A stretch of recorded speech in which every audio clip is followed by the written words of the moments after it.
Jonathan Lee Riches investigates. Was Xana the main target from this tragedy?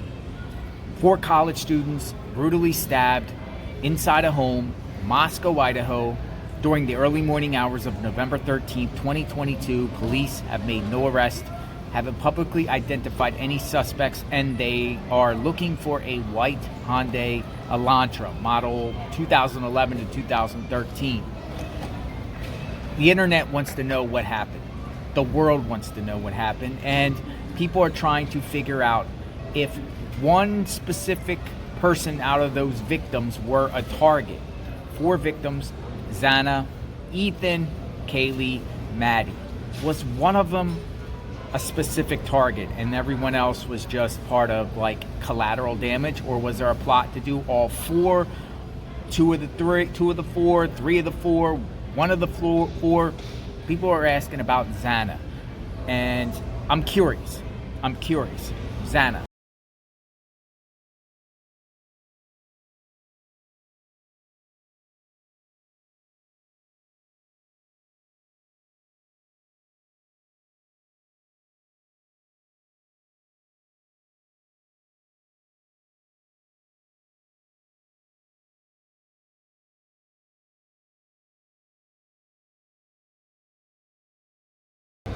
Now, it has been reported that, according to Xana's mother, her dad, Jeffrey, from Arizona, changed some sort of lock or locks at the home about a week before these murders happened.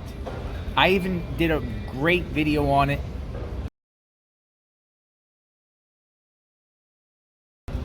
Check that video out. I was looking at locks and whatnot, and I gave a lot of insight about that. But was he changing the front locks of the house, or a specific lock in one of the rooms? Did Xana have a certain lock, and why did he do that? Why did he do that? And that got me curious. That got me curious, right?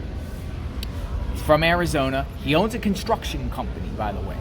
He owns a construction company, so I'm just curious about that. And this all came out of Xana's mother's mouth, who I guess was released from jail. Xana's mother it seems like has a substance abuse problem and crimes dealing with drugs or whatnot. Xana's mom actually got arrested a week after the stabbings happened. Multiple drug charges, and she was incarcerated, and then she got out, and then she made that statement to News Nation that the father was there a week prior. So I'm just curious about that. Also, a few days ago, agents were at the house. These 5 men, right? These 5 men, and one of them had a cowboy hat.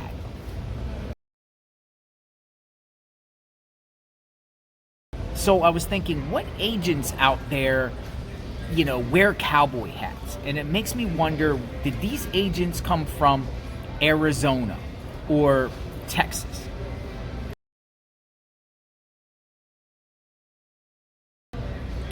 I looked around and Google stock images, and I never seen any agents up in Idaho or Washington State wear cowboy hats. I have seen agents during the Bundy standoff stuff in Oregon years ago.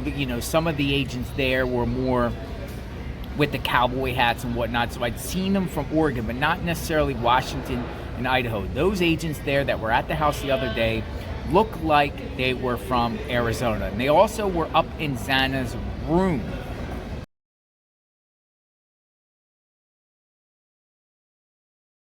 Her light was on. Not sure if, they searched the other rooms too. Most likely they did.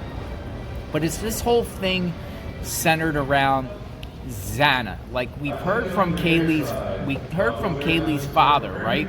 Who said that the killer did not have to go upstairs to do Maddie and Kaylee. So and he's claiming that he was told that the killer came in through the second floor sliding glass door or window. That's where Xana slept. So I'm just wondering what's your thoughts on that about Xana?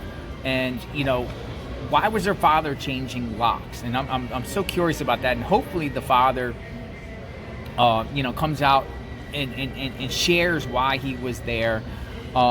Is the father involved? I don't think so, but I'm just throwing it out. Has this been, properly vetted through all Xana's family, mom and dad? Or they're just grieving victims, and I think that's most likely the case. But it's good to speculate, right? It's good to speculate, considered that this is unsolved, and we have to leave no stone left unturned. I'm en route. I'm traveling, doing some business, covering cases. What happened in Moscow, Idaho? Stay tuned. I'll be posting more videos soon.